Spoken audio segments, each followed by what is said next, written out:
know she was experiencing some technical difficulties, so it may take her just a minute to let us know.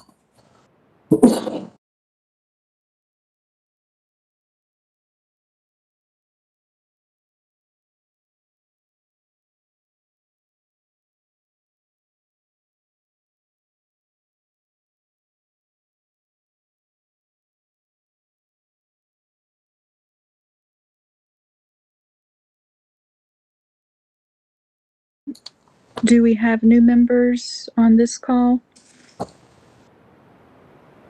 Any new members that would like to introduce herself? Hi, my name is Essence Johnson, and I'm excited to be here. I'm a resident of Smyrna, very active in my community, so I'm glad to join this committee. Thank you. All right, great, and welcome. All right, next up we will do our minutes from November 18th. Hope everybody has been able to review. Were there any changes? All right, hearing none, do we have a motion to approve? I motion. All right. Second. Thank you. We have a motion and a second. All in favor, please say aye. Aye. Aye. All right. Aye. Are there any opposed? All right, hearing no opposition, minutes are approved unanimously, and we will move on to the finance report. Hello everyone, I'm Jenny Shu from Cobb County Finance Department.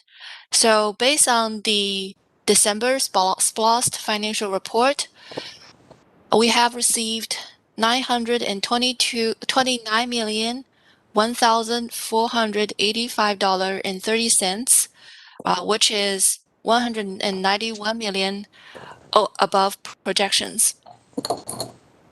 Any questions? We'll give everybody. Did you say 191 million above projections? Yes, sir. Okay. Any other questions for Jenny? All right, hearing none, we will move on to our report from the city of Austell. Okay, and if you just give me 1 second, Bo, did you want to share your screen or do you want me to present for you? Oh, you're muted. I say we'll be money ahead if you do it. Okay, just give me 1 second to bring it up, please. Okay.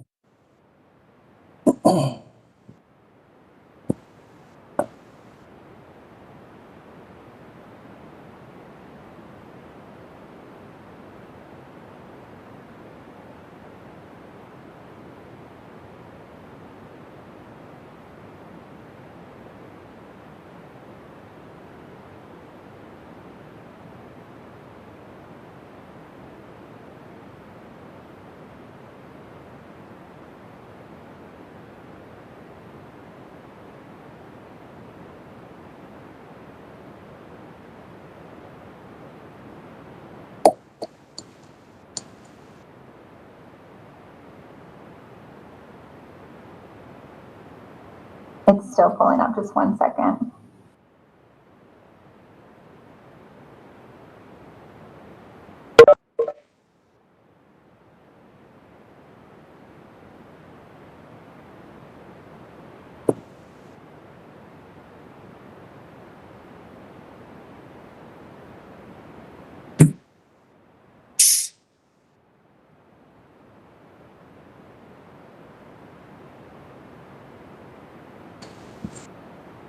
Okay, is it up on your end, Bo? Pardon me? Is your presentation up on your side? Can you see it up? I can. Okay. Sorry, my computer has seen better days. It's still spinning, so you're going to have to just bear with me a little bit longer.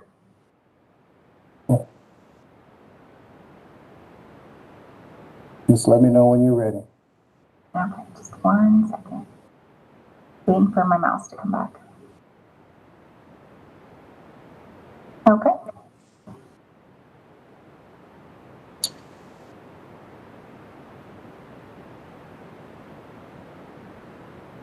All right, ready whenever you are. Okay. All right. For the newcomers, I'm Bo Garrison. I'm the Public Works Director for the city of Austell.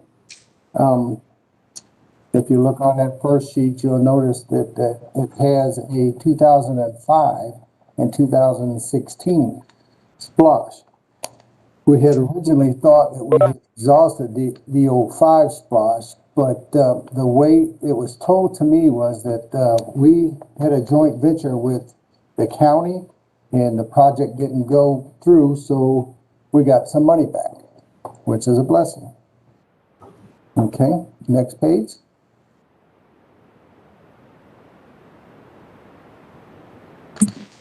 You want me to keep going, or are you going to change pages?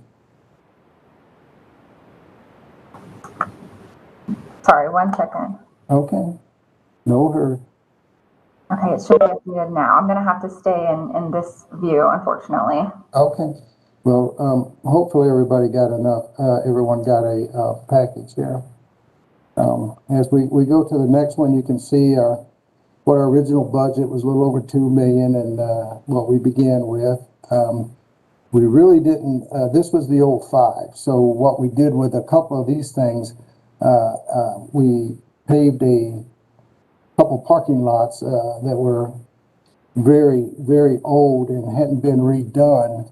The one at the fire station hadn't been done since the early 80s, and it was quite bad. And then the other money that we used, it's back here later on. I did a parking lot for the park a new park that we had, and that's where that money went to. Okay. And on that third page, it'll kind of show you a little bit of that. It's a Louis Subs Memorial Park. You can see what we did there. It was an old gravel lot. Folks couldn't stand to get out and enjoy it. With every time somebody pulled up, you got to eat a ton of dust. So we was able to pave that. As you can see, it was a little over $71,000. Okay, and that also, we put in some curb and gutter and an island trying to make it look a little nicer. And then the second one of these is the fire station, our oldest fire station. This is one I was talking about that hasn't been done since the early 80s. And there's 3 sides there because it's kind of a horseshoe type thing. So we did that, and it's holding up, looks a lot better. That's why you see the left, back, and right. And then it was a little over $69,000, and that all come out of the 05, the money that we got back from that. Okay. For 2016, we was a little at 3.9. Okay, and then right now we haven't did a lot since our last meeting, but our remaining balance is 736,162. On the next page, you can see some of the stuff where we're actually at. Am I going too fast? You can kind of see that the resurfacing it was out when I took over this thing. We're still trying to do some striping. We're trying to do our curbs and gutters and our sidewalks. We're trying to incorporate one end of town to the other so nobody has to put any feet in the mud or in the street. The roadway drainage, we still got money left there. Like I say, Austell can use all kinds of drainage. We just have to be particular in where we go and try to get our most bang for the buck there. The signs replacement upgrade, as I said last time, we're going through the city, replacing all of our older signs, trying to get up to speed with our new reflective. Unfortunately, this is not going to be enough money to do that, but we'll figure something out. Our maintenance equipment, in the back here, we got some pictures, but we did buy a few pieces of equipment, and We started out with 801 and we're down to 70 on that, the 2016 SPLOST. The Public Works facility, we haven't really did nothing down there in the last year or so, but we do got a couple bucks there that I would like to try to paint the place in the spring. Okay, and this technology stuff, this is computers and stuff. The finance department actually used that. Okay. Some of our sidewalks, you can see right here on Water Oaks Drive. This is was more or less a bunch of patching where over the years that was one of the first things we did 22 years ago when I came, was built this subdivision, and the some of it had buckled up and crumbled over time, and big trucks running over it, and people's wanting to walk now that we get some connectivity. They're wanting to walk, and it got to be a tripping hazard. And you can see here that PKS did it. What you're going to see throughout this, PKS does a lot for us, and it's not because they're our favorite or anything. Some of our projects are so small we can't get people to bid on them for us. Okay. The next page is Stonebrook. There's some more sidewalks there. There's some that wasn't done for several years, and we connected it. That place is they can walk all the way downtown. Actually, they can walk all the way to Mabelton and never get their feet wet now. Like I say, their PKS did that one too. The obvious reasons couldn't get anybody else to bid it. Our next one, it's just a continuation. We just made it two separate projects, just so it wouldn't be too overpowering for the neighborhood there with a bunch of folks in their way for 3 or 4 days. Like I say, PKS did that there again. Where they even put some sod back because they got over in the yard too much. This is all the new stuff is ADA. You know, we put all the ripples and stuff in there for the folks. They actually got quite a few elderly folks there. Now here's some of the sign stuff. This is just a couple other than the street signs that we did done. We're trying to make everybody clean up after their pet. It's getting to be a problem. Everybody wants to walk and they want their pet to walk with them, but they want to leave the mess in other people's yards and all over the walkways and stuff. And the other one is just a simple stop work order sign. And like I say, we are trying to finish up. We got about half the city to go, and then we would be in compliant with our regulations for our street sign. New equipment, we did buy a couple big lawnmowers, $20,000. I like to die when I seen that price, but they were still about $4,000 cheaper than everywhere else we got. We did get 3 or 4 bidders on this. I don't remember exactly who they are, but we do get a lot of stuff from Douglas Ace Hardware. They seem to want to knock it down when we need them to. Okay, and here's the good one here. This back trailer. I don't know if anybody knows too much about these things, but we have a lot of water leaks and stuff around our town. Our infrastructure is old. We would have to go out and either physically dig it with a hand and shovel or a backhoe. And even though you get them marked, they're not always in the places they're supposed to be. So here, if you don't know, you take like a power washer wand at car wash and you squirt the ground and it sucks it out. And you can do a tremendous amount of a hole in just a few minutes, and you never tear up anything but the ground. And it's probably, oh geez, we use it once or twice a day. It's really been a good buy there. And that's what I have on my side. All right, thank you, Bo. Do we have any questions from the committee?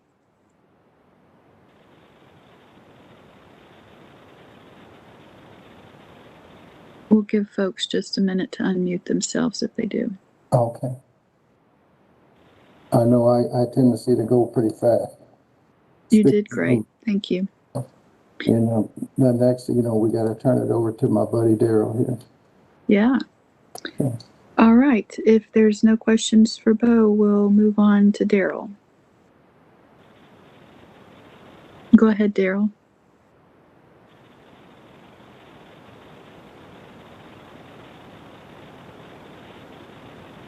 Daryl.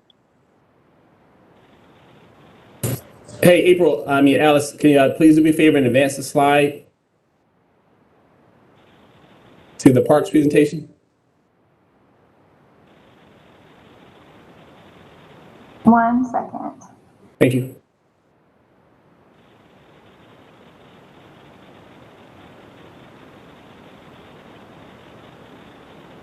This is the first slide I'm showing for parks, Daryl. Oh, okay. Thank you.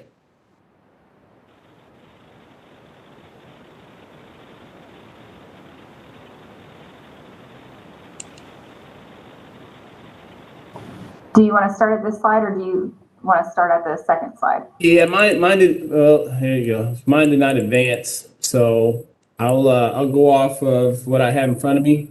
My screen did not advance, so basically, good afternoon, COPS SPLOST Oversight Committee. Appreciate you taking time to listen to all the great things that are going on in the city of Austell today. My name is Daryl Weaver.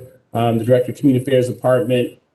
With that, I'm tasked with community economic development, but under my wheelhouse also for our department is the Parks and Recreation Program.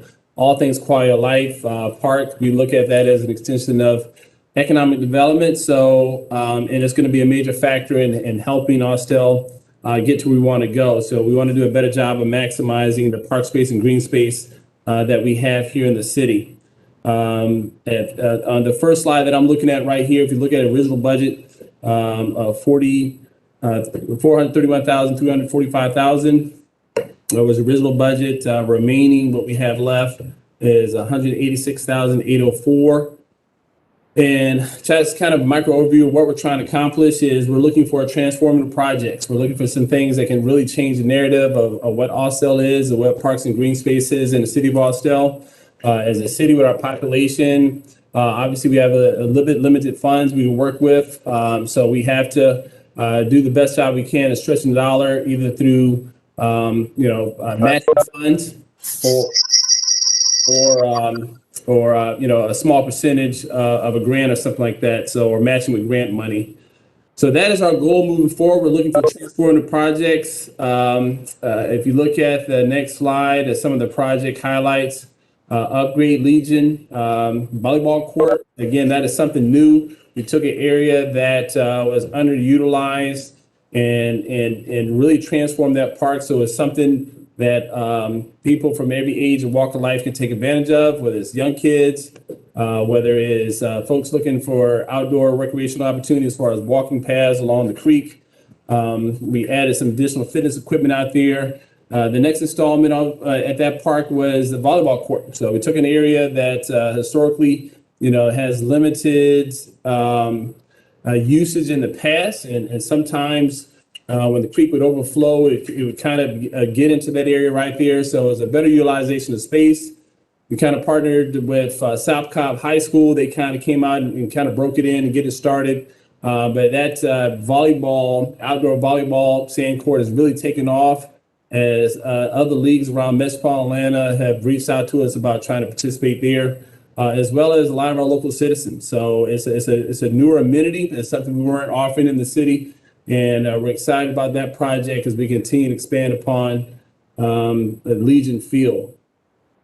If you want to move to the next slide, Pine Street Park.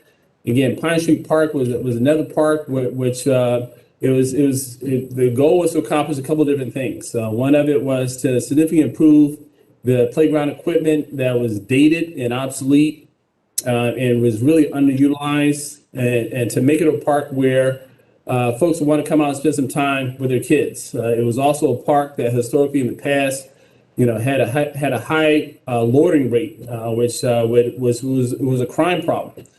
Folks would come from all parts of the Cobb County and come in there and loiter and hang out and kind of be up to no good. So what we did was we took away the parking, so it's no longer a drive-up parking park anymore. It's a neighborhood park. You have to walk to get there. So it eliminated all the cars on the street, eliminated the folks who were coming there loitering, and it's really turned that park back into for the neighborhood and for the kids. So that has become not only a one-part added park space, green space amenity, but also it significantly reduced crime in and around that area and help improve property values. So now people have a park that they can walk to. We've added updated playground equipment through Compan. Again, the goal is to have creative, interesting playground equipment instead of the bland and unaspiring playground equipment that you see so often throughout some of the parks throughout Cobb and throughout Metro Atlanta. We're looking for those unique, interesting pieces that can help stimulate kids intellectually and again, encourage them to get out and spend some time outside. And I think this park really shows well. It was kind of a mini makeover. It's kind of what we've been doing with a lot of our parks. And this is an example of that where it encouraged more outdoor activity. It turned it a blighted area into an improved asset for the city and significantly improve the overall morale because the citizens in and around the area realize that the city's interested in investing in them and we care about them and their future. So we're excited about the outcome of that project. It's been a catalytic type of project for that neighborhood. Next slide, please.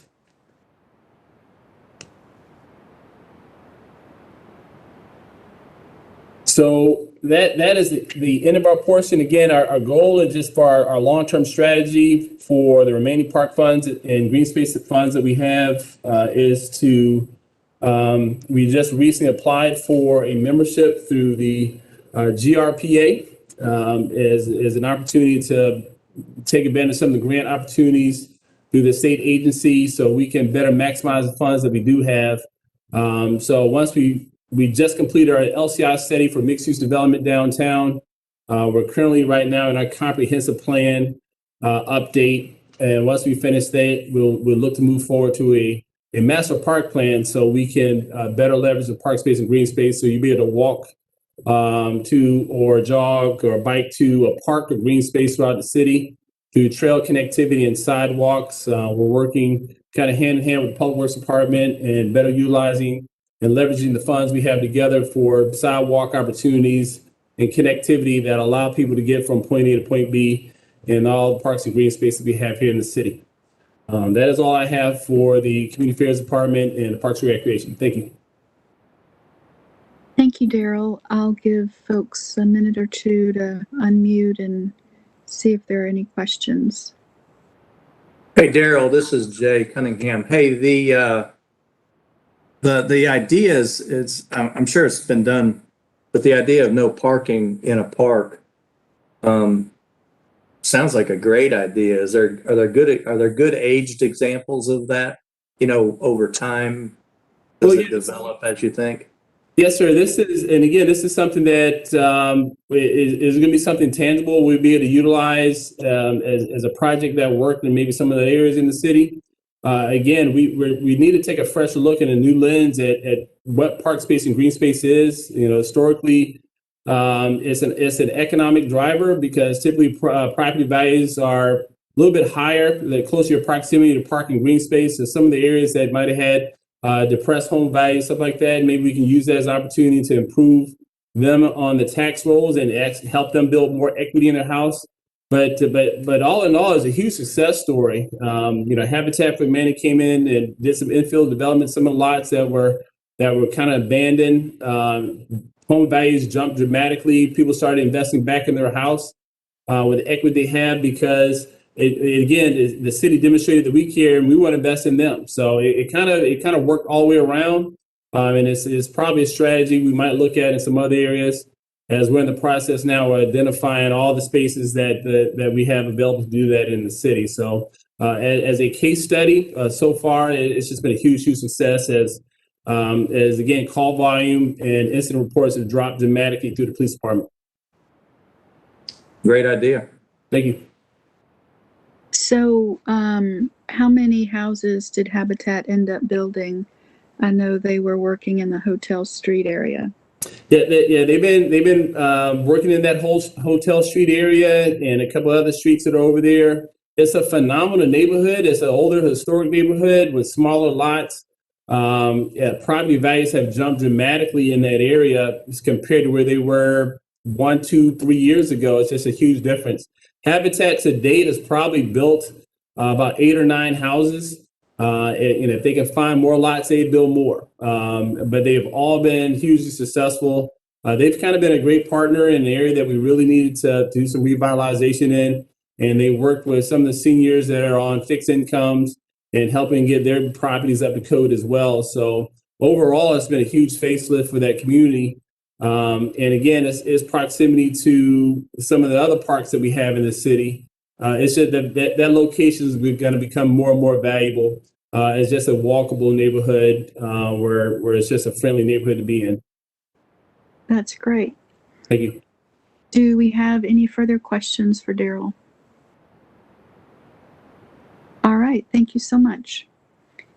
We'll move on now to the City of Marietta.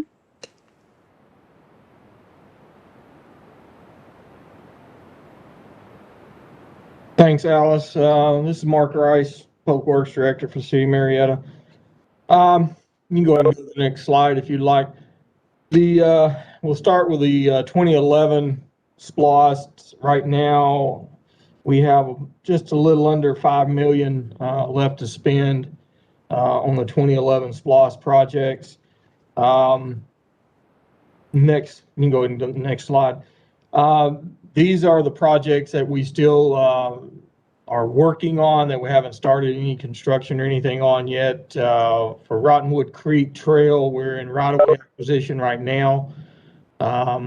We received some GDOT money to help with right-of-way acquisition, which is helping that right now. So we're still in the very early stages of acquiring right-of-way for that project. So that's still going to be a ways away before actually starting construction for that. But we are working on it.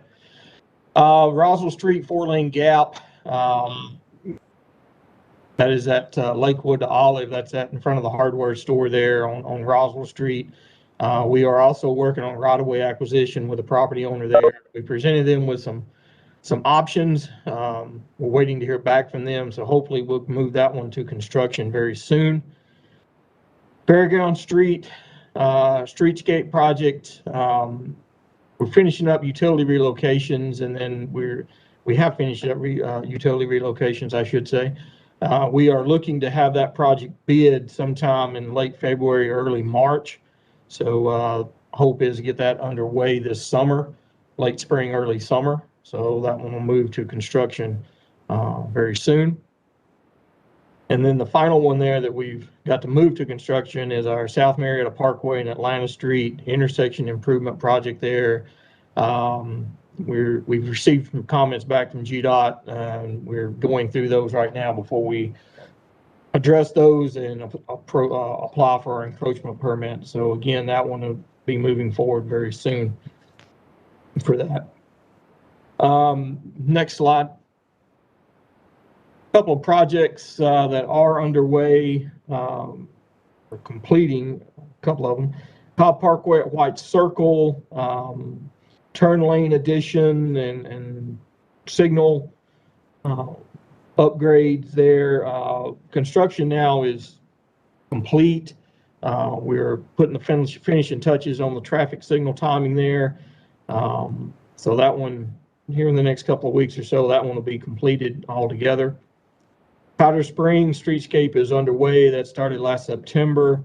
It's going to be an 18-month project, so you'll see that one again for several more times, but it is underway. Slow moving right now during the winter months, but we are continuing. That project is continuing to move on. And those are the only two active projects we have right now under the 2011. We completed all of our capital projects that we had budgeted from our fire station, out on Sawyer Road, and a traffic control center replacement for Public Works. So That's all I have for the 2011. We can move on. Mark, can I ask you a quick question? Yes, ma'am. For the white circle, the red light, is that where the red light is that hasn't been activated for the left turn? Yes. Okay, when will that go active? Here in the next couple of weeks, we're just finishing up the timing schemes right now. Okay, thank you. Yep. I had a quick comment, if I may, Jackie Bedadeport. Yes. Yeah, so we're talking 2011 SPLOST, which collections were finished at the end of 2015. Is that right? That's correct. So we're six years out, and we still have projects where we're looking at property acquisition. And I'll be the first to acknowledge that I'm not an expert in this whole process, but that timing seems way off. So what's holding us back in moving forward with these projects in a more timely fashion? Mayor and council sets these projects on a priority list, and we work down that priority list. And these are at the end of the priority list that mayor and council established. So is it a matter of not having enough staff to execute, or just capacity issues, or? It's I don't know that staff would help us at this point, because we hire consultants, but you can only, even if you had a bunch of staff, you can only still move so many projects forward at so many times. So we move them as quickly as we can.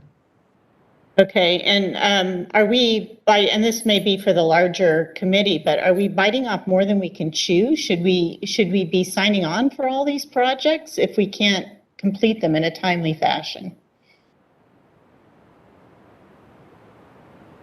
Well, these were the projects that were approved on the voter list. So as long as we do get them completed, then we're fulfilling that project. So what's your projection as to the ones that were requiring property acquisition? That first slide you showed, what's the projected completion date for those? Rottenwood Creek is actually on the 2016 SPLOST list as well, so it will continue on into the next, into the 2016 SPLOST. The other projects should be completed later on this year, except Fairground may roll into a little bit of next year. It's going to be a little bit more larger project. Other than Powder Springs, like I said, Powder Springs is an 18-month project, so we will still be working on it well into next year. Thank you. Mm-hmm.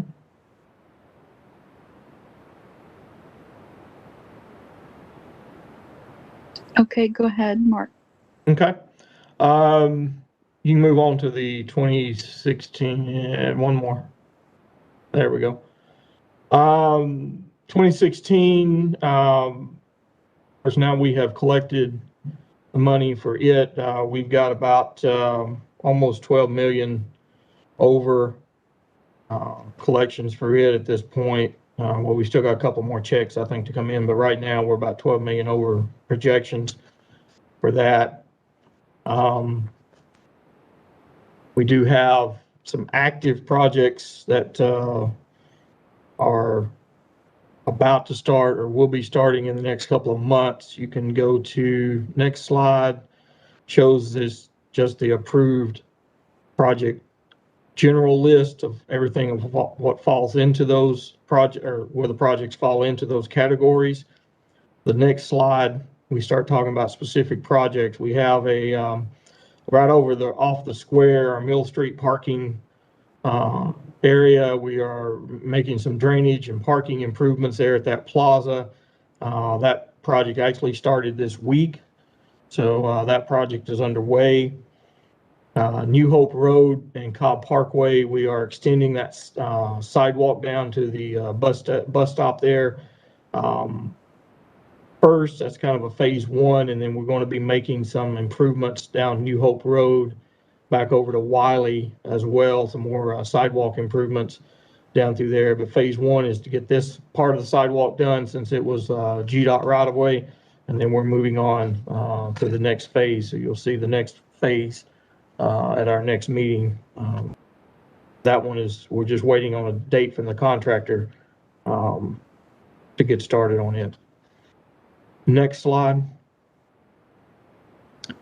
Bells Ferry and Turner Road signal upgrade. That was a joint project we worked with Cobb County. That project is substantially complete. Again, we're finishing up the signal timing. As soon as that is done, that light will go into flash mode, and then we'll have it activated.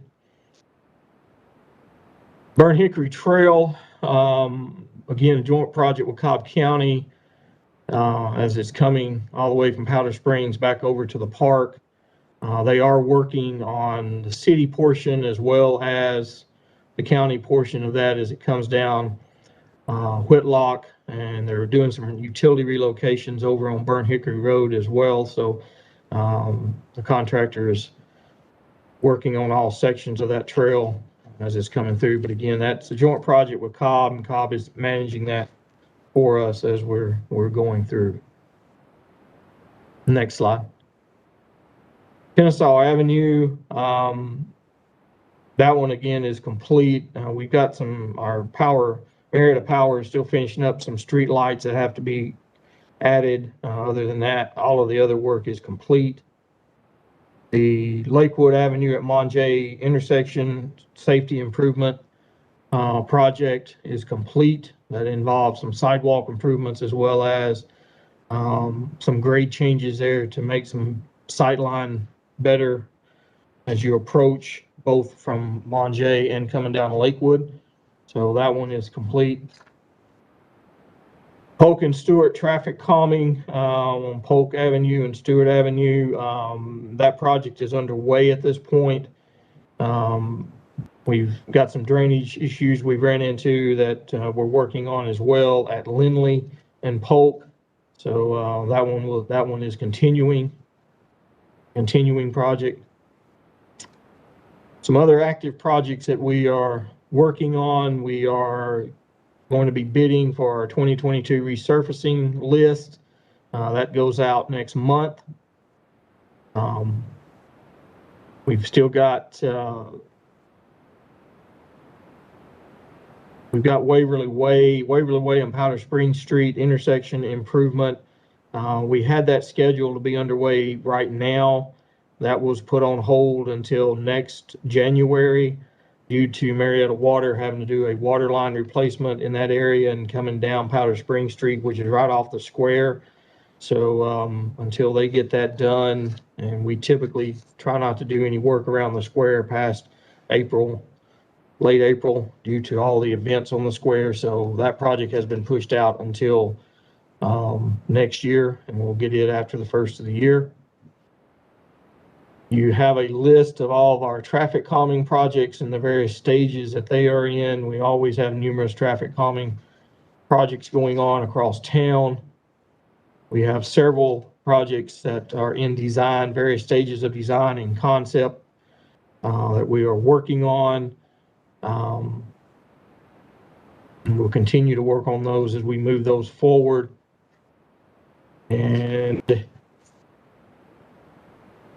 all I have, I think, for the 2016, all of our capital improvement projects have been completed. All of our building renovations and public safety facilities that we had budgeted. And the 2022 SPLOST, Mayor and Council here in the next month or so will be setting the priority list for those projects as to what order they would like to have them completed in and for us to start work on those. So I'll be happy to answer any other questions anyone may have. All right, thank you, Mark. We'll give folks a minute to unmute.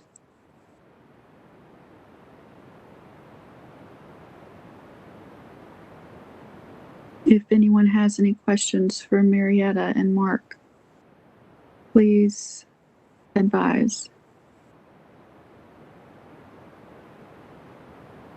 All right, don't hear anybody. So we will move on to Parks and Rec.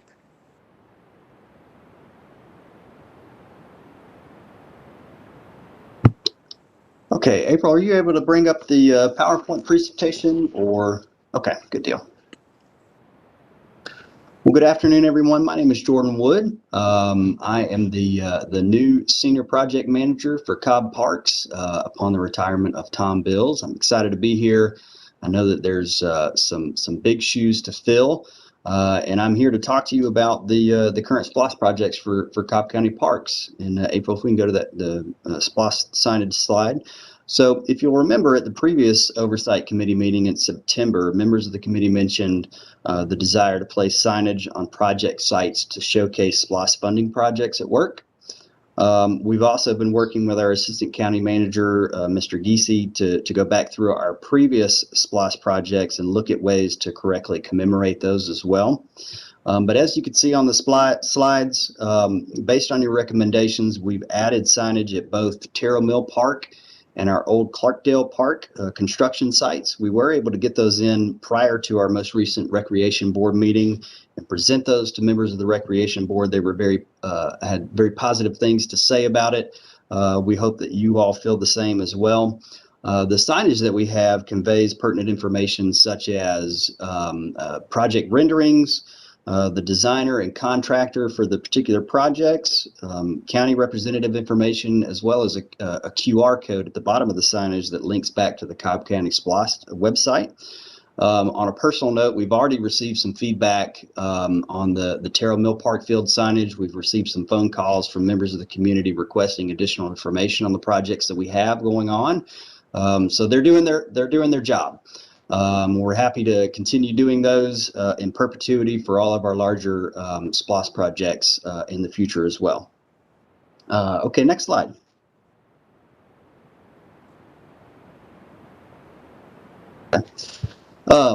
So next up we have the Fuller's Park, the stream bank restoration. Our contractor is Integrated Construction and Nobility, or ICAN for short. Construction cost amount is $189,216. It is in permitting. And if you remember, the original project was to repair approximately 200 linear feet of stream bank along Sewell Mill Creek and Fuller's Park using the vegetated reinforced slope stabilization. The original budgeted amount was $100,000 for that project. However, bids came in significantly higher at around $200,000. So at that point, we identified the contractor, ICAN, and then we set about to negotiate scope and fee to try to drive that cost down to where we needed to be for that project. During that time, during a weather event of September 7th, a portion of the Sewell Mill Creek stream bank on the East Cobb Park side failed as well. It's located at the park entrance just south of the Roswell Road overpass. For that project, we engaged with Axis Infrastructure to create a design for emergency repairs, and what they recommended was a product called Fleximat. So Fleximat is a vegetated slope stabilization blanket, and this product consists of concrete pillows embedded in a geogrid.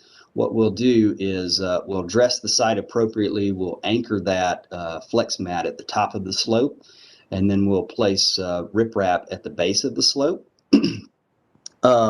And what that's designed to do is to vegetate to a point where you should no longer be able to see it. What you'll see on the slide is one of our previous projects where we've utilized this product before, where this is almost immediately after the project where we've had some vegetation. But if you go out there now, you really can't tell that the product is even there. So I think it's going to be the best economical solution for this project to get the cost down where we need to be.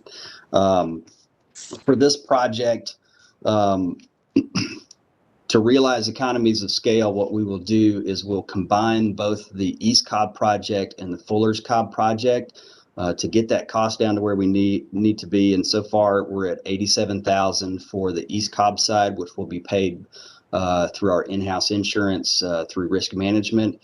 And then the Fuller's Park side will be around $100,000, which is where we intended to be. You'll notice that it is in permitting at the moment because the scope of work has changed from the original permitted scope of work. We have to go back through permitting to get the Fleximat, but we expect that permit process would be expedited and we can get started on that in the next couple months. Okay, next slide, please. The next project that we have is Old Clarkdale Park. It's a build out of a 6-acre park located in the city of Austell Community Park. Our contractor for that project is also Integrated Construction and Mobility, or ICANN. The construction cost is $1.141 million. It is in construction, and our estimated completion date is mid-April of 2022. So this park will include 3 building structures: a pavilion/restroom, a standalone restroom building, and a storage building for community garden.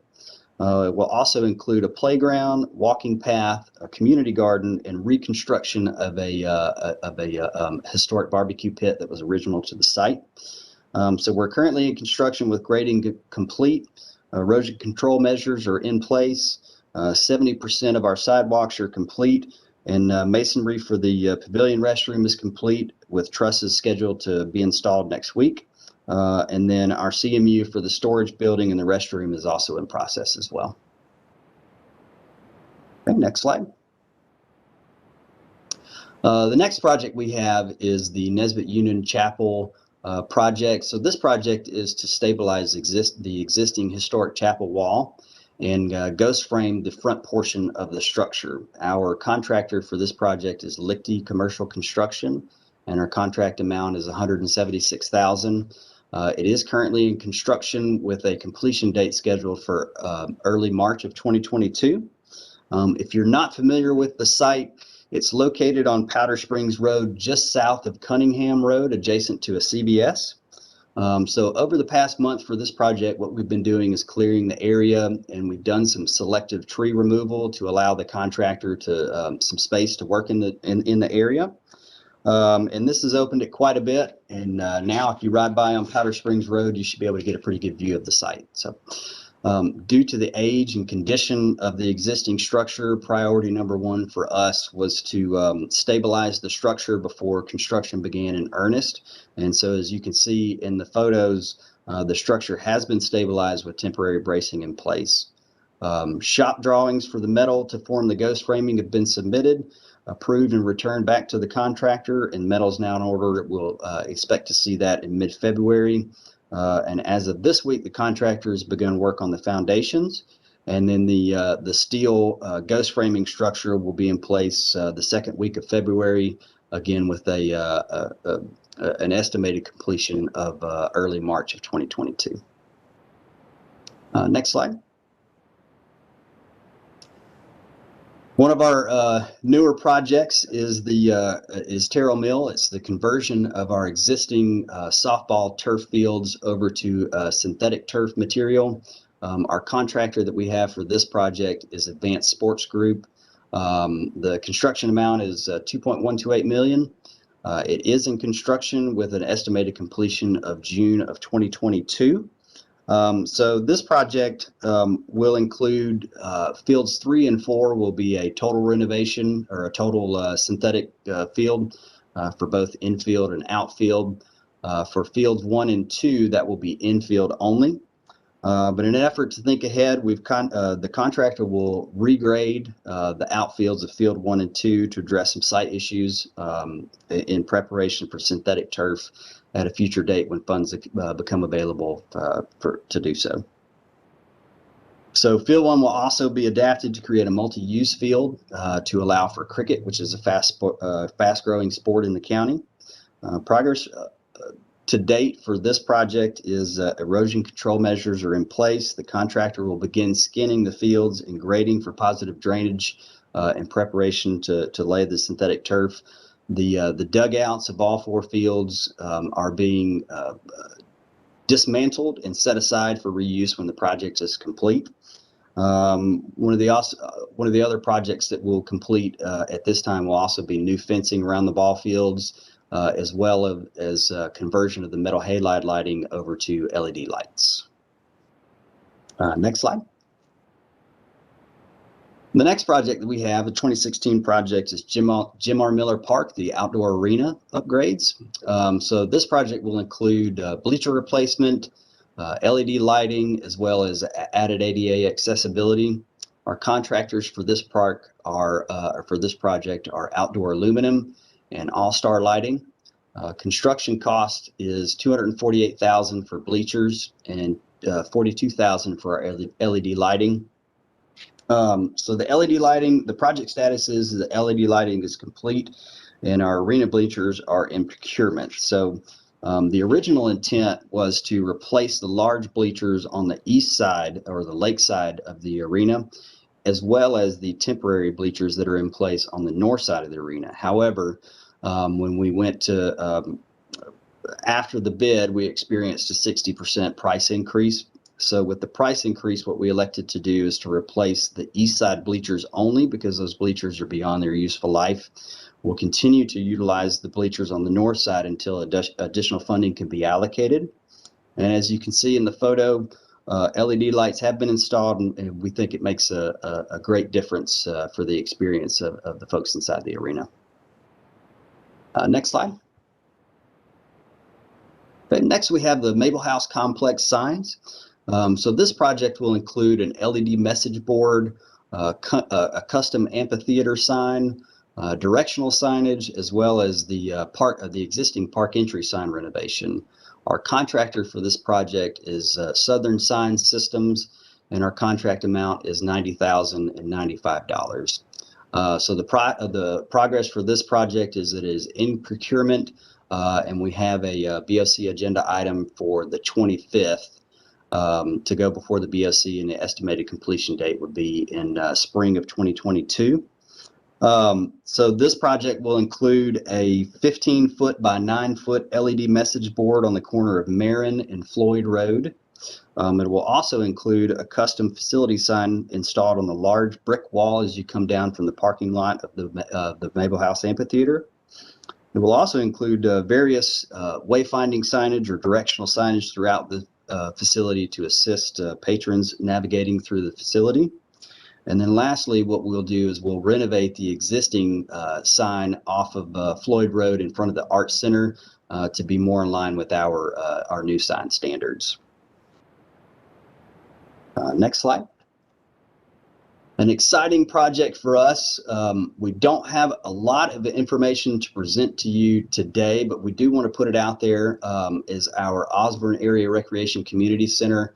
The construction amount budgeted for this project is about $9.8 million. So we're just now getting into the project itself, and we're very early in the process, but we wanted to present to you what we have thus far. So to orient you as to the intended site location, we've identified 20 acres off of Smyrna Powder Springs Road, adjacent to Bernie Elementary School, and just down the street from Milford Park. And that's the site where we'll look to construct a new community recreation center. So unfortunately, at the moment, because we are currently in due diligence, we're not able to access the site, but we hope to have that wrapped up as soon as possible. One thing to note is that we do recognize the importance of this project to the community, so we seek to ensure a robust public input process to include an online survey as well as community engagement. And right now we're working with our commissioner for dates for the survey to go live, as well as our community engagement efforts. To date, bids are due for design for the RFP on February 10th.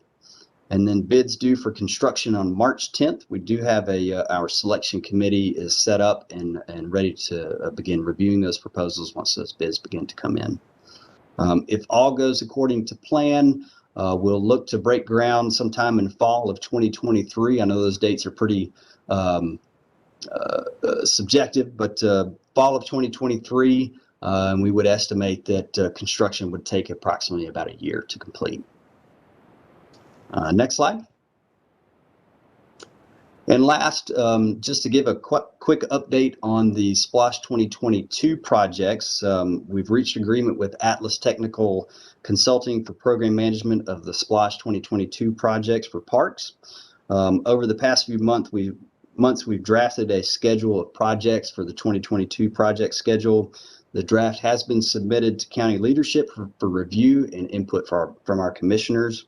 Our draft schedule is based on generally the number of projects that we feel like we can handle at one time. When we believe the funding for such projects is sufficient to allow us to move forward, as well as based on commission district to ensure that all areas of the county are seeing their SPLOST dollars at work. Just to cover a few of the SPLOST projects that we have included in this program, we'll look to include life safety, technology, and security improvements at various project or parks throughout the county. We do have various building renovations and improvements, such as replacement of gym floors in some of our recreation centers, roof replacements, and restroom renovations. Synthetic turf will continue with synthetic turf conversions, as well as a replacement of some of our aging synthetic turf fields, and some paving projects to include access roadways, parking lot repaving, and paved trails. So SPLOST funding for 2022 should begin coming in around March of 2022, and when funds are available to do so, we can begin starting on those projects. Thank you, Jordan. I had a follow-up question regarding the signage you have placed at a couple of parks.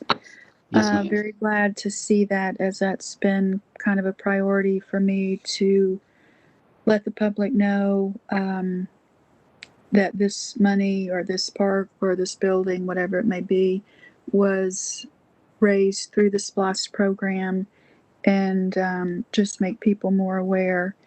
What can you go over again? What kind of feedback that you've received so far, and how long have the signs been up? How long have the signs been up? Do you recall? So the signage has been up for approximately a month to 6 weeks.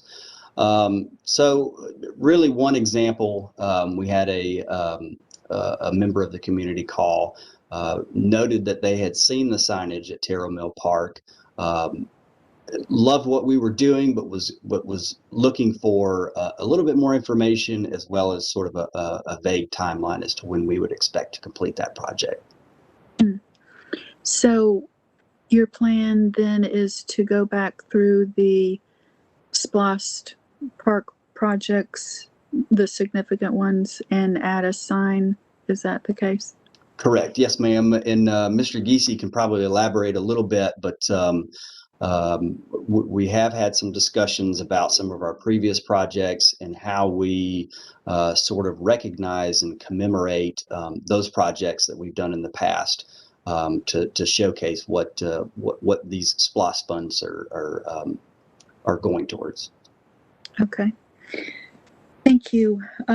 Does anyone else have any questions for Jordan? Yes, Alice, this is Frank. I would like, I have a couple of questions. Sure. First of all, congratulations on the job there, Jordan. I look forward to working with you, hopefully. Thank you. One question is on the FlexMat product over there on the slope stabilization.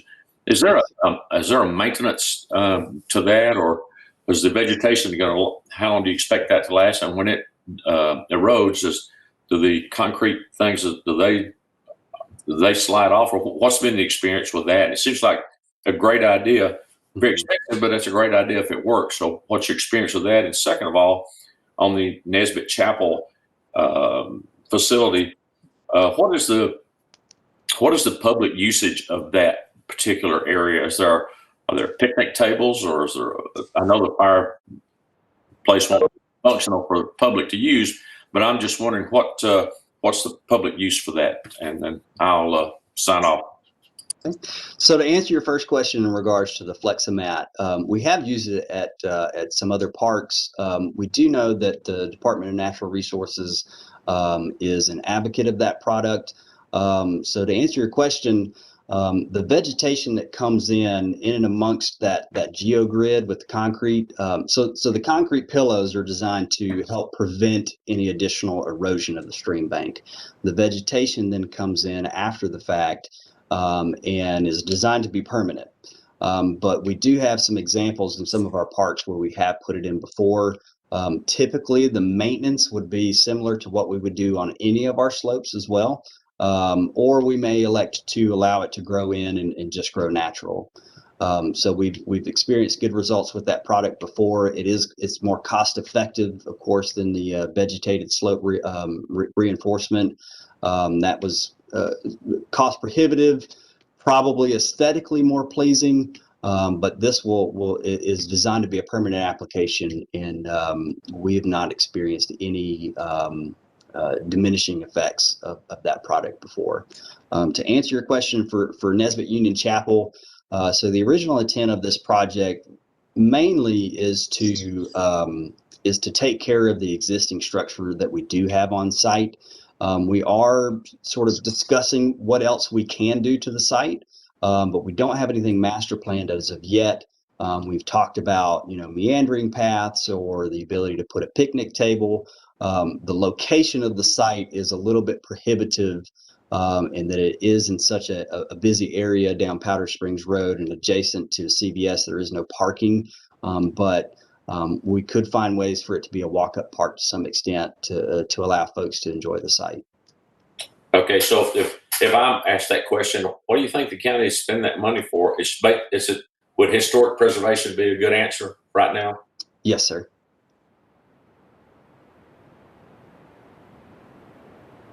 All right, any further questions? Hey, Yes. Good afternoon, Jordan. Lindsay Edwards, on Jim Miller Park, Yes, sir. obviously it's currently being utilized as a testing site. So when we plan for work to go on there, kind of how far in advance do you need to be out?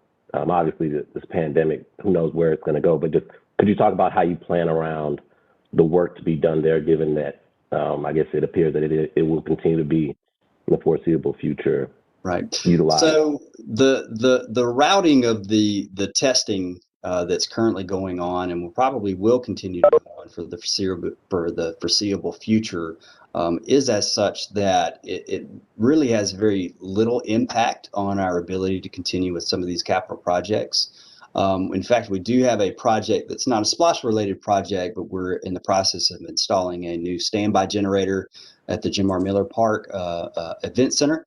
And so it takes a little bit of coordination with the contractor to get access to the site, but we have several entry locations into the park to where we're sort of separated from the COVID testing ongoing. So as it relates to the arena upgrades, I wouldn't see any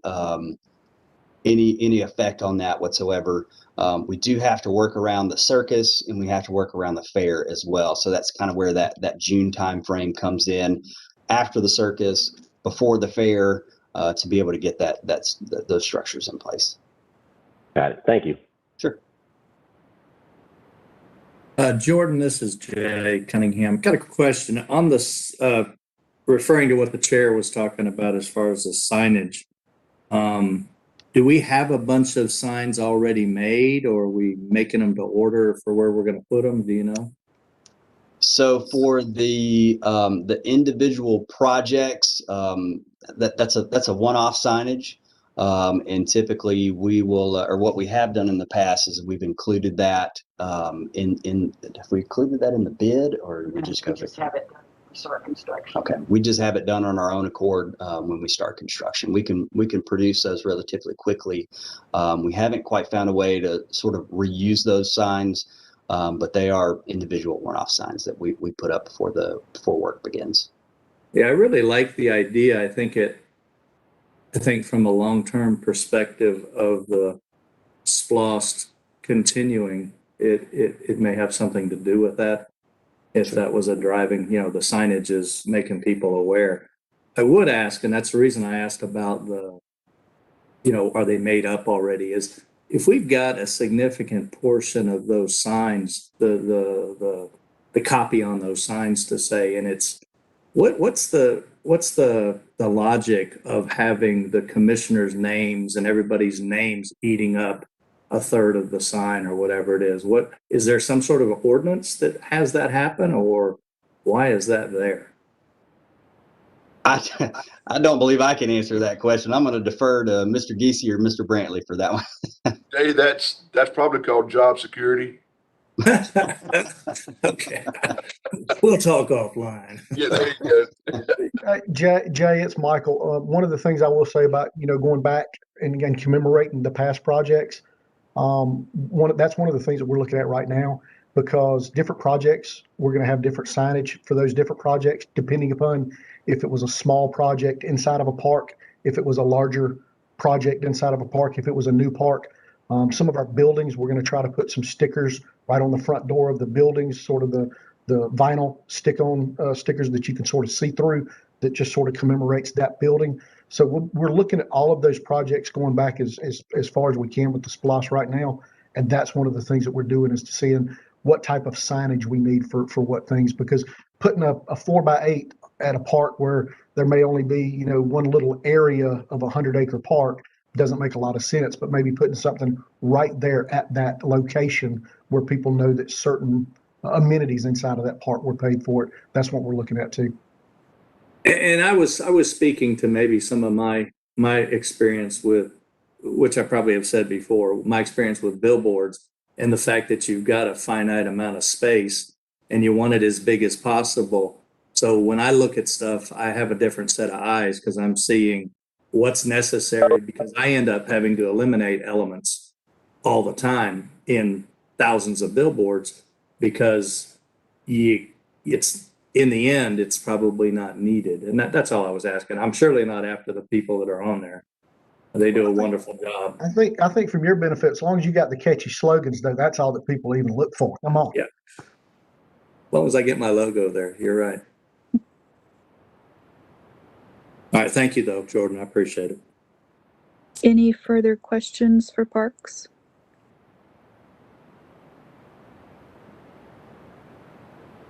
All right.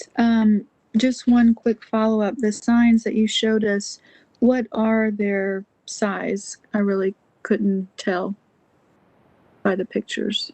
So the signs that we have at currently existing are 4 foot by 8 foot. Okay. All right. Thank you for your presentation, and we'll now move to DOT. Thank you. Good afternoon, everybody. It's Drew Ressler from DOT. Excited to talk more about some of the projects that we've got going on here. I know y'all have already gotten a lot of great information, but feel free to stop me as I go through these, and glad to answer any questions.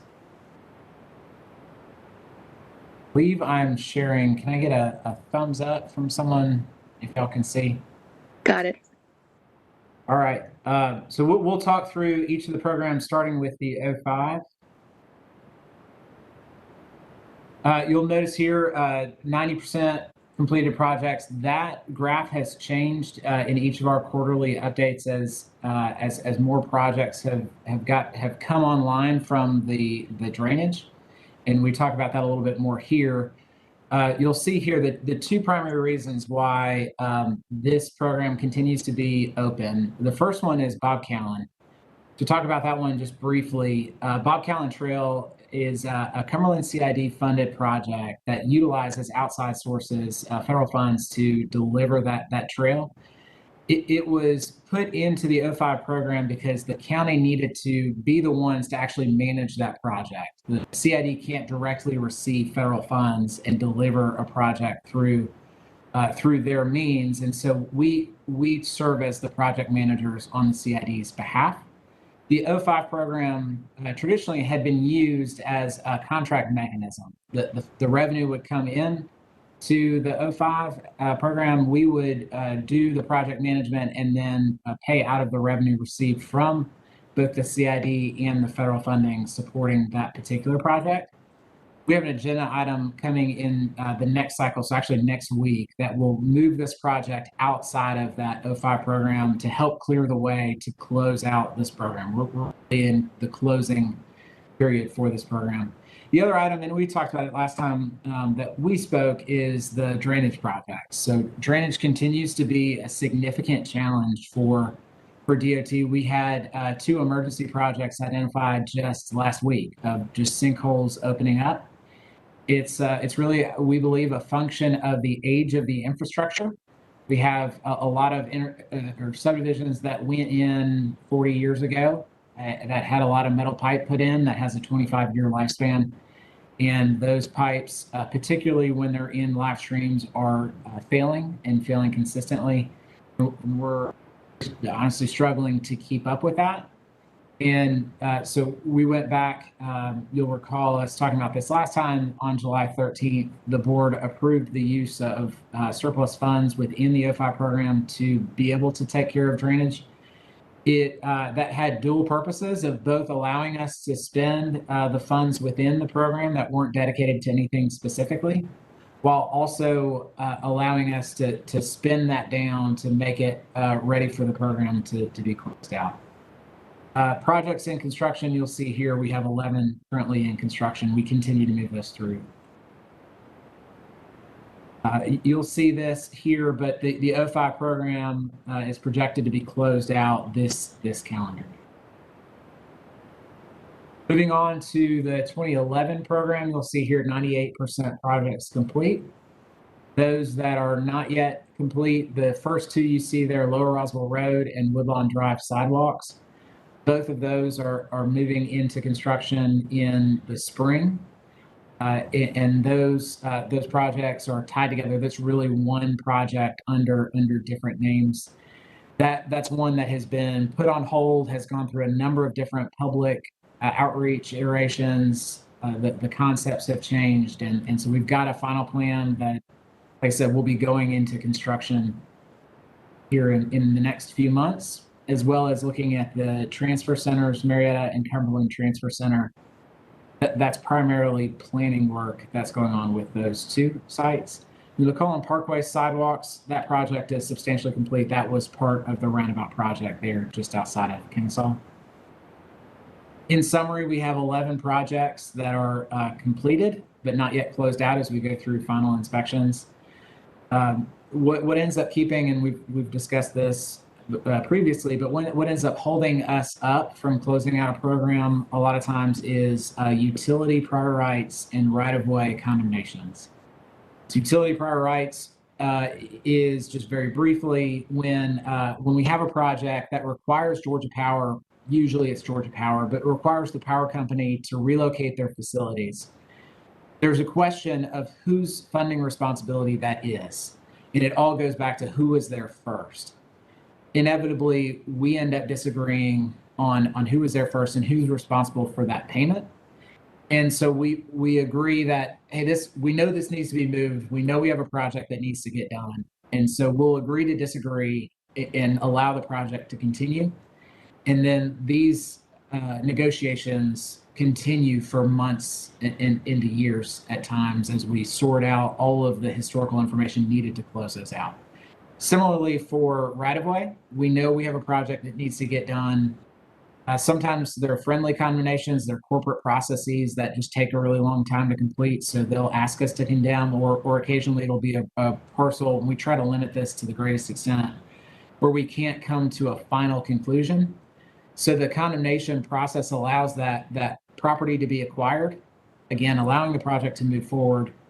That negotiation continues long after a project, depending on the processes. I have a quick question, if I may, Jackie Bedadapur. Sure. On those utility prior rights claims, so are those projects essentially completed? You're just haggling over payments, is that right? That's correct. Okay, thank you. And you'll see here the 2011 program is projected to be closed at the end of 24. That's a function of the Lower Roswell Road project. That's about an 18-month construction time period. And then 24 which will move us to the end of 23, and then we'll wrap up that program shortly thereafter. Moving on to the 2016 program, you see here just finished collections last month, but 80% of projects have been completed. 32 projects currently in the pre-construction phase of design and right-of-way, 26 in construction, actively in construction now. A few highlights just of the projects recently completed. This is across multiple programs. You heard Mark talk earlier about Bells Ferry at Turner Road, Dixon Road. That was a project we did jointly with the city of Marietta, where Cobb County did a lot of the roadway work. The city of Marietta came in, built the signal. Ultimately, they will be the ones to maintain it. That has just been activated. You see here, activated on the 19th. So that was just yesterday. So this information hot off the presses. That signal is done. It's complete. Drainage, we talked about drainage. Not only is there the funding in the 05 program, we also have funding in the 2016 program. So you see here, since May 1st, so in 7 months, more than 75 drainage issues have been discovered. So we're still behind, we're still catching up. 33 projects completed since May 1st. That's pushing out a lot of projects. If you've watched the commission meetings in the recent months, you'll see that we spend a lot of time up there asking for authorization to either begin or close out pretty consistently on each of the meetings. Currently, we have 21 of those projects currently. Moving on, Kennesaw Mountain pedestrian improvements. So this is 3 different segments all around Kennesaw Mountain Battlefield, on Cheatham Hill, on Whitlock, and also on Burnt Hickory. Another project done in coordination with both the city of Marietta as well as the Battlefield.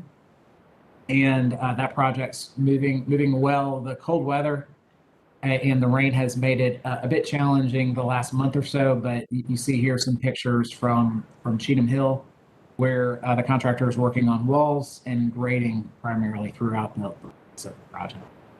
That project is scheduled for completion in summer of 2020. Kenton Road at Shallowford Road similarly have been delayed some by just wet and cold weather, but also working on walls and grading through that project, and you see some of the pictures of that. Next is Mccollum at Ben King. We spoke about this, and this project is a joint project from a couple of different funding sources, both the roundabout, some of the sidewalks, there's county funding, there's city of Kennesaw funding. So that large project has just been completed, substantially completed in December of last year, and we're working on punch out, final closing up. Next, we have Buckner Road Sidewalk. This project is in construction. You see here them pouring a lot of that sidewalk, and then that is ongoing, expected to be complete this year. Next, we've got Sandtown Road. This is SDNC. You'll see same contractor as Buckner Road. It's a newer contractor. They're doing well on Buckner. We've got some schedule things we're working out on Sandtown Road to make sure that we can meet the fall 2022 completion date. But you see here a lot of the grading work and some of the trench cap is what you see there, where they've done some of the stormwater grading and stormwater work. Over Willio Creek.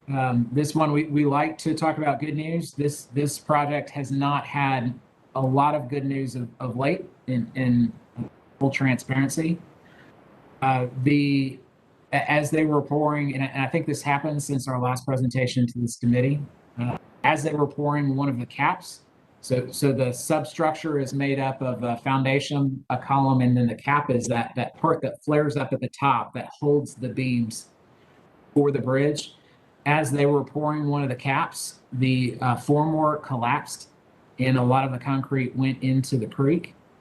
It was a serious event. Fortunately, none of the workers were injured. It did result in environmental cleanup. That was the responsibility of the contractor to sort out with EPD.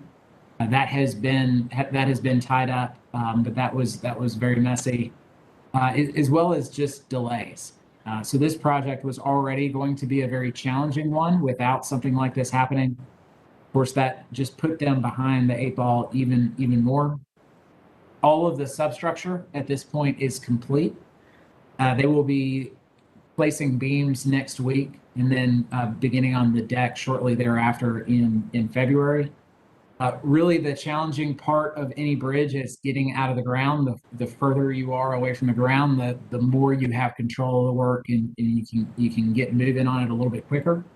So you see here on March 2022. So here in the next 6 to 8 weeks, anticipate being able to open that one up. We continue to push on that. That contract does include liquidated damages, a per day fee that is charged to contractors that exceed the contract timeline. That's one that we will be assessing on this particular project. Old Canton and Holly Springs. So better news on this one. This project is substantially complete as of last month, and you see the final picture there. Some of the medians and the intersection work that happened on that project. Windy Hill at Terrell Mill. This is primarily in walls and grading right now. They're not yet to the point where they're building roads, but really the challenging part of this project and any new alignment project where you have a new road going in like this one is getting it graded at grade for the roadway. So you see a lot of those wall segments there on the left side of that picture, then just getting the subgrade to grade so that they can begin to place the in the roadway structure.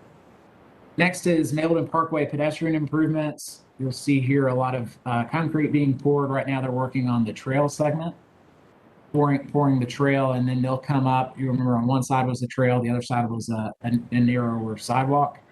They're constructing the trail now, and those are the pours that you see there. They will then come back and work on the sidewalk. That completion is scheduled for spring of.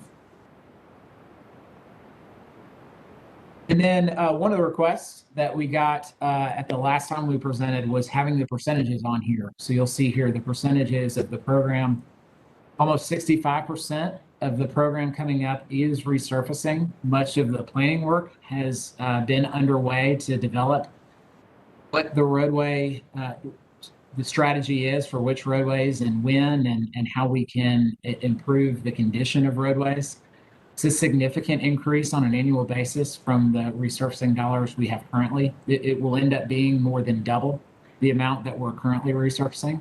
So it's a lot of great news there in terms of what we'll be able to do, but obviously challenges that come from that are being able to manage the manholes, lowering those manholes so that we can perform all the resurfacing, and then just contractor capacity. We're having a hard time hiring enough folks. Contractors are in the same boat of making sure that they're fully staffed. So having contractors be able to keep up with the increased pace will be a challenge, but one that forward to. And then the remainder of the program, much of it is infrastructure preservation. So you see another $10 million for drainage, almost $14 million for bridges and culverts, wrapping up the full to almost 75%, 70 to 75% in infrastructure preservation, with the remainder in infrastructure improvement projects. As these projects move out and all of the new projects move into construction, similar to parks utilizing the new signage, DOT is also utilizing the new signage for all of those projects as they move out during the time period of construction while work is being done. Signs will be as new projects move into construction. That is the end of my presentation, and glad to take any questions from the group. Hey, this is Matt Yarbrough. I just had a few questions to follow up on something you said at the end. My day job involves me working with local governments over in Gwinnett County, and I've heard anecdotally from some of the city governments that they're struggling to get enough bids on projects at the moment, separate from just employees on the contracting firms. Have you guys seen a drop off in active bids on these kind of projects you're putting out? We're still getting good participation. Fortunately, we have some contractors in-house, and I say in-house, inside the county borders. CW Matthews, Baldwin Paving are all inside Cobb County. So having projects close to home for them, we're still getting good interest. And overall, we're still having some pretty competitive bids. We've had a lot of drainage. We've been worried about that on drainage because we've been pushing so much out, and those are typically smaller contractors.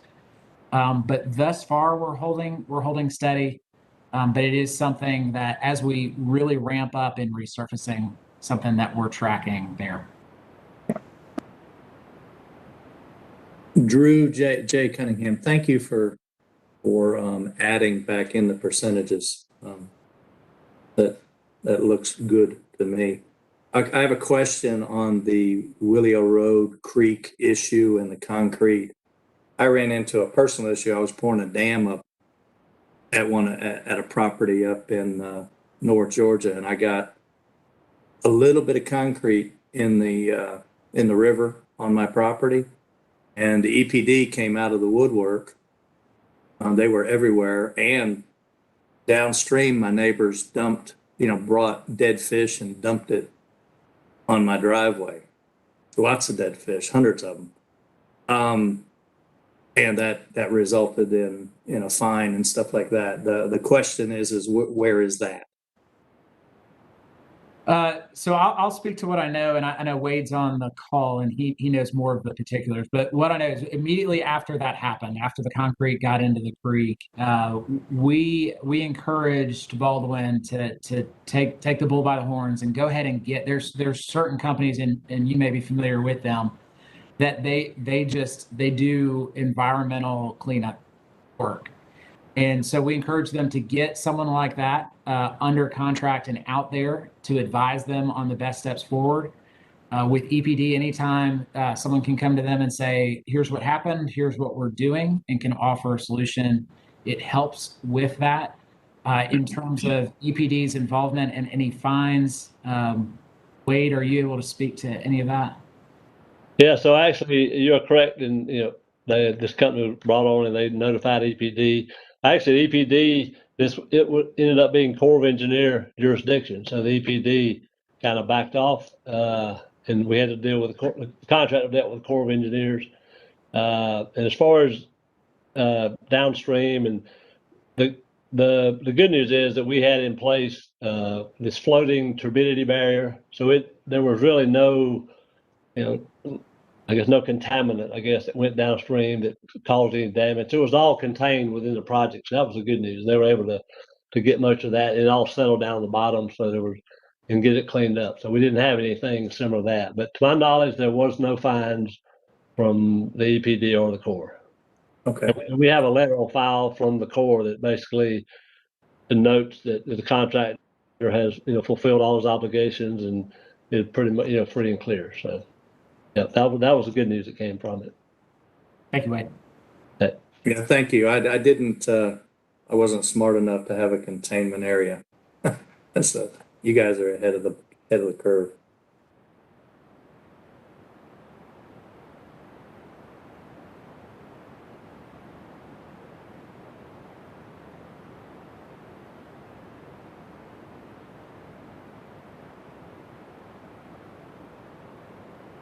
Thanks for having us, everybody.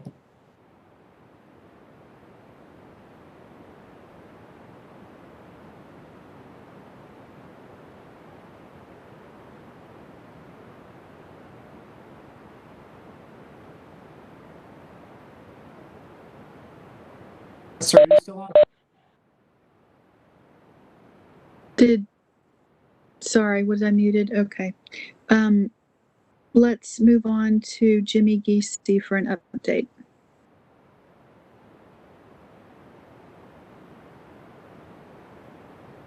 Jimmy, you're muted. Jimmy? Dadgum buttons. I know. Good afternoon, everyone. I hope y'all were just as impressed with the projects as I was today. Some great things going on with our SPLOST money. Couple of things to bring you all up to speed on. Number one, you heard, I believe in Jordan's presentation, how they had mapped out a drawdown for the first year of the 2022 program.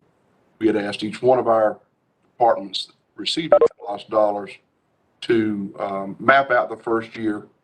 Let's get it down, talk with district commissioners to make sure that we're getting some projects going within each district and to get their priorities as well as to what projects they would like to see going first.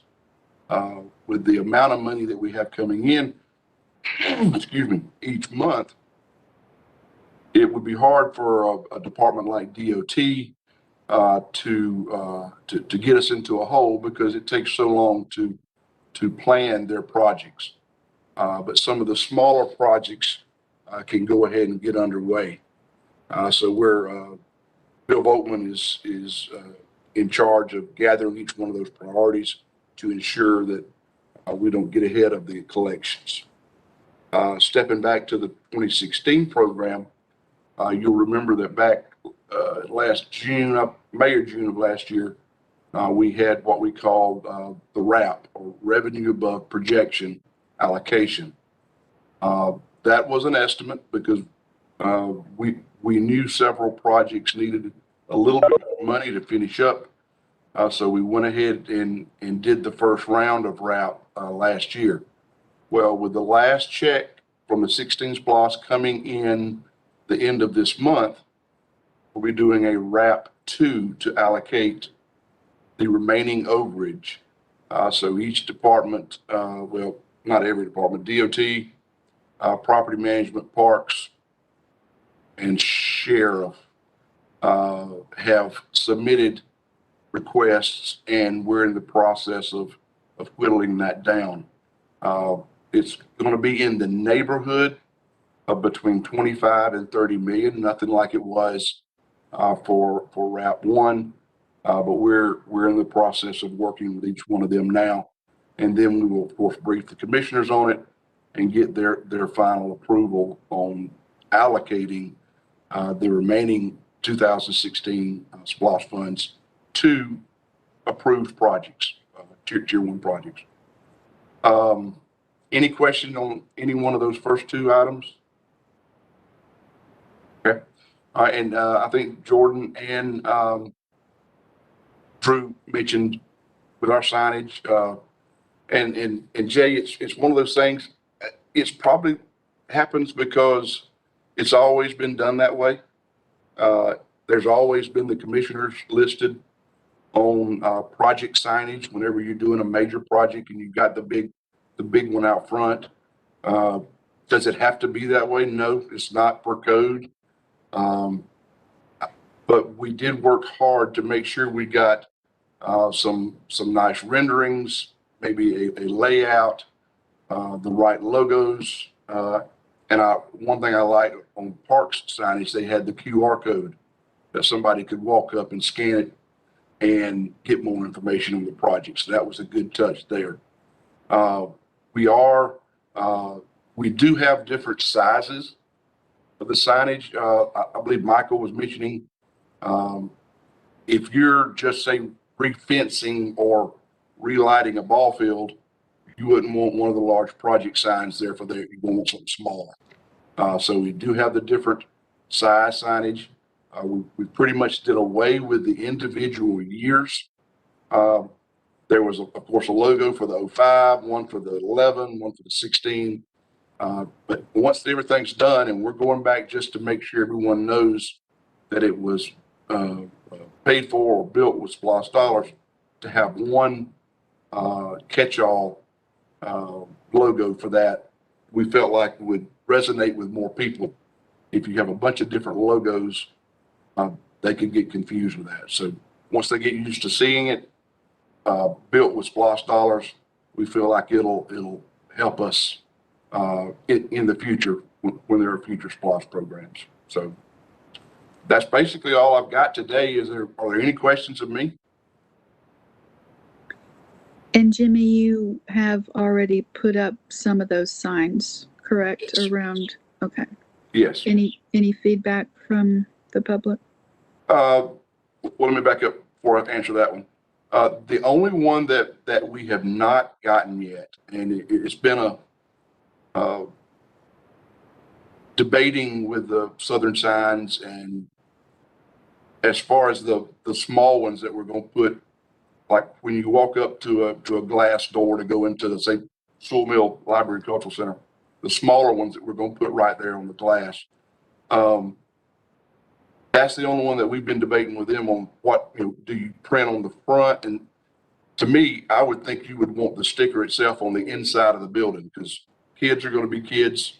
They're out on the weekends. If it's on the outside of the building, they're going to start tearing them off. So we're trying to get a material, or the clear material that parks and DOT can print on their own sign machines, and therefore we don't have to purchase, go out and purchase large items on that. As far as the excuse me, the feedback from the public on that, I've not gotten any personally. Most of the time, that's going to go directly back to the departments that have the custodial duties for that. So I think as folks start seeing more and more and more of them out there, it's just all about recognition that these projects were done with SPLOST dollars. And I think those departments will get the feedback. Are y'all going to look at putting QR codes on your signage? Yeah, I think myself and Mr. Rassler will have a conversation on that so he can keep up with parks. Okay. Does anybody else have any further questions for Mr. Giese? No? All right. I want to thank Jimmy and Bill Volkman and Drew Ressler for the financial update they did earlier this month. I know a lot of y'all attended, and I hope it was helpful and answered some questions. And please know, if you have follow-up questions, they are available. Now we'll move on to annual election of officers. We'll start with the secretary position. That is held by Marlene Elkins. I haven't spoken with her. So, Marlene, are you wanting to go for one more year? I will. Great. All right. Are there any other nominations for secretary? All right. Hearing none. We have a nomination on the floor. Is there a motion to approve? Motion to approve. And is there a second? Second. All right. Motion and a second. And all in favor, please say aye. Aye. Aye. And Aye. any opposed? All right. Congratulations and thank you, Marlene. Thank you. Next up, we have Frank Wiggington for vice chair. Frank, are you up for another year? Is the pay the same? I believe so. I'll go one more year, then I can't pass up the money. Okay. With that in mind, do we have a motion for Frank Wiggington? Are you taking any other nominations? Sure. Yeah, I would like to make a nomination, please. Okay. I would like to nominate Jacqueline Budapar. Okay. So we have 2 nominations on the floor. Are there further nominations? Okay, hearing none. We'll take them in order. April, how best to do this? Can you do it with the us holding our hand up on the screen, or how do you want to do it? So I can, excuse me, sorry. I can do it a couple of ways. I'm going to see if I can get everyone on one page on my screen, but let me see. It looks like I can't get everyone together. So what I can do, just if it's best for the committee, is if you all want to send a message in the chat on the chat bar on the right hand side, we can do it that way. Or if you want to do an audible vote, Alice, you can, for each candidate that's nominated, people can state their names. I have a pen and paper ready to take tally, however you want to do that. Okay.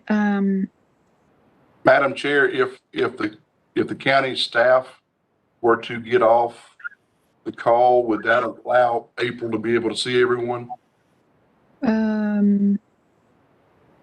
I wish it were that easy, but unfortunately, we're all on here until the meeting's over. Okay, all right. Yeah, so I make a recommendation to put it in the chat, please. Okay.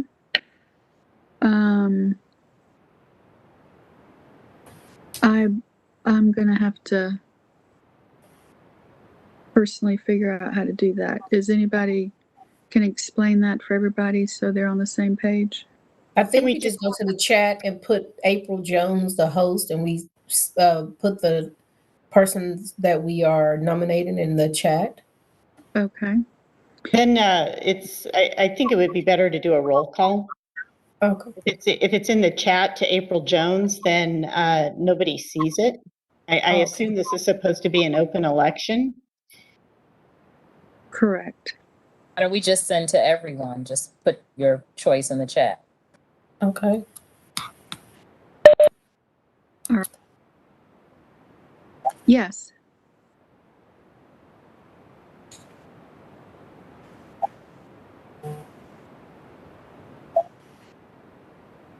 Okay.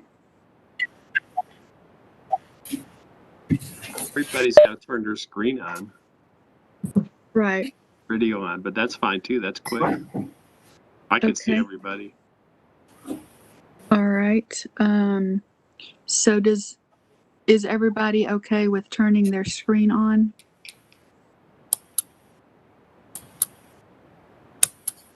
I'm not hearing a no, so is that an approval?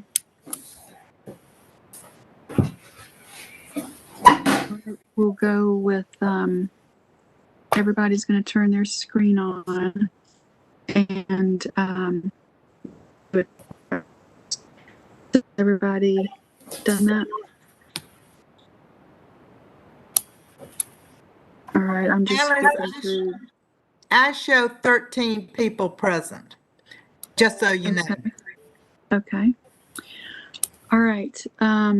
So I believe everybody is turned on their videos, so now we can vote and April can count the votes. Okay, so our first nomination was for Frank Wiggington. All those in favor, please raise your right hand.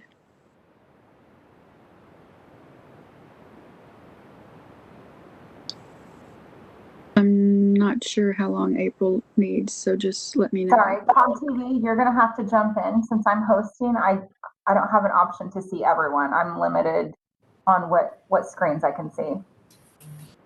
Turn your video on, April.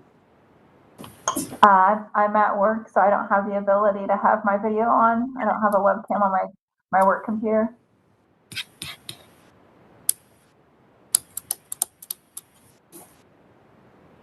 For those that are raising their hand, would it be easier for you just to say your name to April?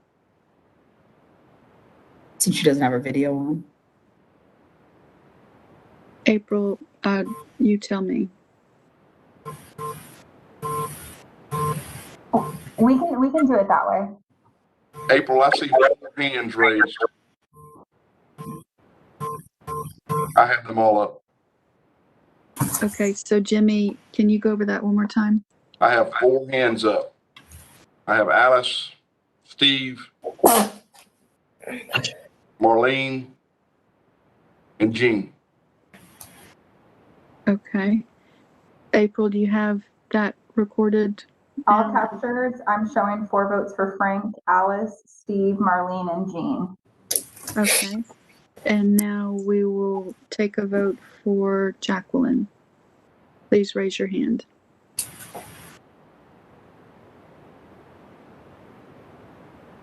I have 7 hands in the air. Okay. I have Ms. Robinson, Lindsay, Matt, Bill, or you go by William. Either way, Jim. Either way.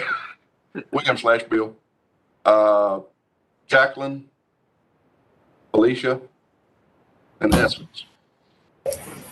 Okay, well, with that vote, then Jacqueline is the new vice chair.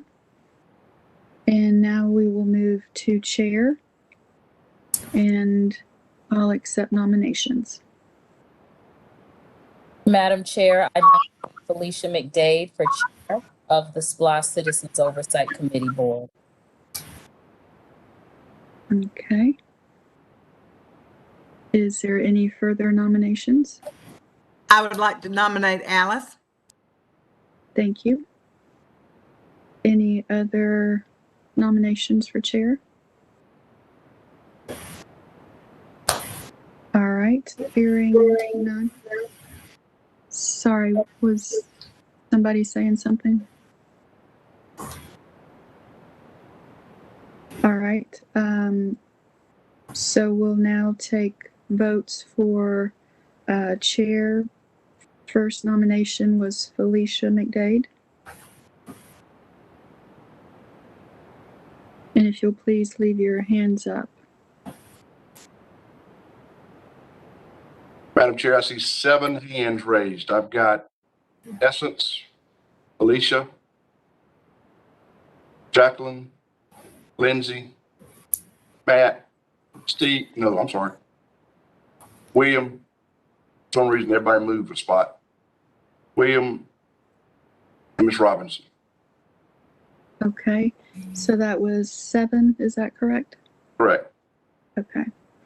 All right, well, that will be the deciding vote for chair, so Felicia will be our new chair. All right, if there's no other further business, we will stand adjourned. Thank y'all.